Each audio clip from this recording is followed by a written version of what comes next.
माननीय राष्ट्रपति महोदया तथा मंच पर उपस्थित सभी मान्यवरों को अभिवादन। ये हम सबके लिए बड़ी गर्व की बात है कि हमें आपके समक्ष अपने विचार प्रस्तुत करने का मौका मिल रहा है। आज मैं उस सेवा के बारे में बोलने जा रहा हूँ जिसका इतिहास बहुत प्राचीन है, जिसका वर्तमान बहुत सेवादायी है और जिसका भविष्य बहुत आवश्यकतापूर्ण है। कौटिल्य के अर्थशास्त्र से लेकर आधुनिक काल तक अंतर्गत सुरक्षा की नींव जिस सेवा ने संभाली है वो पुलिस सेवा है। यह एक ऐसी सेवा है जो भारत को एकात्मता और सुरक्षा से जोड़कर भारत में शांतता रखती है।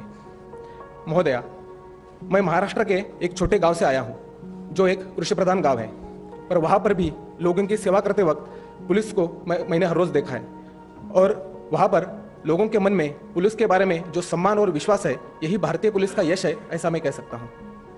महोदया, यह अकादमी हमें गुरुकुल जैसी लगती है, जहां पर हमें इंडोर तथा आउटडोर ऐसा विशिष्ट ट्रेनिंग दिया जाता है।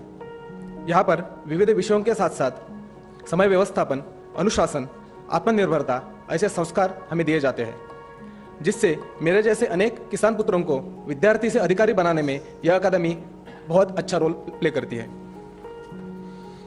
महोदया, इस प्रशिक्षण से भारतीय व्यवस्था, भारतीय समाज तथा पुलिसिंग के बारे में हमारे विचारों में बहुत सकारात्मक परिणाम हुआ है। यहाँ आने से पहले हम पुलिसिंग को एक फोर्स ऐसा मानते थे, पर यहाँ आने के बाद और यहाँ पढ़ाई करने के बाद हमें यह पता चला कि पुलिस एक फोर्स नहीं बल्कि एक सेवा है, जो हर दिन और हर वक्त देश की सेवा में जुटी रहती है। कोई गुनाह हो, कोई आपत्ति हो, कोई उत्सव हो या भीड़ नियंत्रण हो, पुलिस हमेशा वहाँ पर सेवा देने के लिए तत्पर रहती है। कोविड काल में भारतीय पुलिस का नैतिक और मानवीय चेहरा पूरे विश्व ने देखा है, जहाँ लोगों की सेवा करते वक्त 2000 से भी ज्यादा पुलिसकर्मियों ने अपना बलिदान दिया था। महोदया, हर एक पुलिस वर्दीधारी नागरिक होता है और हर एक नागरिक बिना वर्दी का पुलिस होता है। यह सामुदायिक पुलिसिंग यानी कम्युनिटी पुलिसिंग की संकल्पना भी हमें यहाँ अच्छी तरह से सिखाई गई है, जहाँ पर पुलिस और नागरिक साथ में मिलकर गुनाह का प्रतिबंधन करने में मदद करते हैं। परंतु अभी भी भारतीय पुलिसिंग के सामने बहुत चुनौतियाँ खड़ी हैं। पुलिसकर्मियों की कम संख्या, काम का ज़्यादा प्रेशर, साइबर क्राइम, ड्रग्स की समस्या, महिलाओं के विरुद्ध बढ़ते अपराध, यही कुछ चुनौतियां भारतीय पुलिस के सामने हैं। परंतु हमें ये विश्वास है कि इस अकादमी ने जो हमें प्रशिक्षण दिया है, उस प्रशिक्षण से आने वाले समय में इन चुनौतियों का सामना हम कर सकेंगे। महोदया, अनुभव कथन समाप्त करने से पहले मैं ये जरूर कहना चाहूँगा कि हमें गर्व है अपनी सेवा पर और आने वाले समय में मैं और मेरे साथी अपनी सेवा का ये गौरव और सम्मान और भी बढ़ाएंगे। धन्यवाद। जय हिंद। अब मैं मेरी साथी नेपाल पुलिस की मिस अल्जिना राय को यहाँ अपना विचार रखने के लिए आमंत्रित करता हूँ। जय हिंद।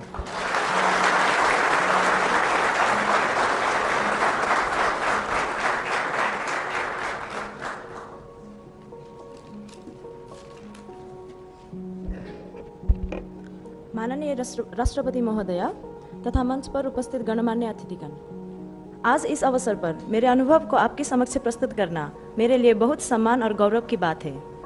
माननीय राष्ट्रपति जी, कई दशकों से नेपाल पुलिस और भारतीय पुलिस के बीच समन्वय रहा है, जिसके कारण सन 1954 में नेपाल पुलिस सेवा से 2 पुलिस अधिकारियां आईपीएस प्रशिक्षण में भाग लेने आए।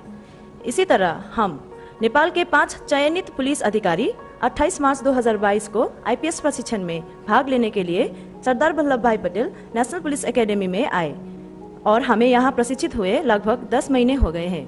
माननीय राष्ट्रपति जी, हर दिन अपराधी तकनीकी और विकास के साथ अपने अपराध प्रक्रियाओं को बदलता है, जो दुनिया भर में पुलिस की जांच में हमेशा चुनौतियां खड़ा करता है। जब दुनिया भर की पुलिस को एक साथ खड़ा होकर अपराध के खिलाफ लड़ना है, तो हमारे पड़ोसी देश भारत सदियों से हमारे मित्र रहा है और दोनों देशों में विविध सांस्कृतिक, धार्मिक और पारिवारिक संबंध रहा है।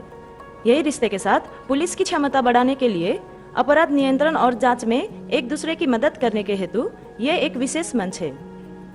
अतीत में इस विशिष्ट मंच आईपीएस से स्नातक करने वाले पुलिस अधिकारियों द्वारा किए गए अपराध नियंत्रण, जांच और सफल समन्वय के कारण मेरे देश की हर पुलिस अधिकारी इस मंच में भाग लेने के लिए उत्सुक है, लेकिन हम में से ही कुछ भाग्यशाली अधिकारियों को यह अवसर मिलता है।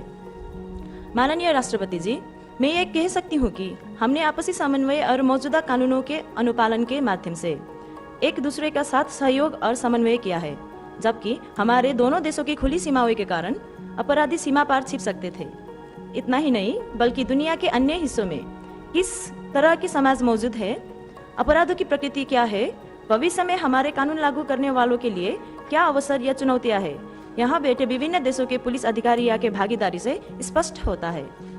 आज की दुनिया में केवल एक व्यक्ति, एक संगठन या एक देश वैश्विक संदर्भ में अकेले अपराध के खिलाफ नहीं लड़ सकता है।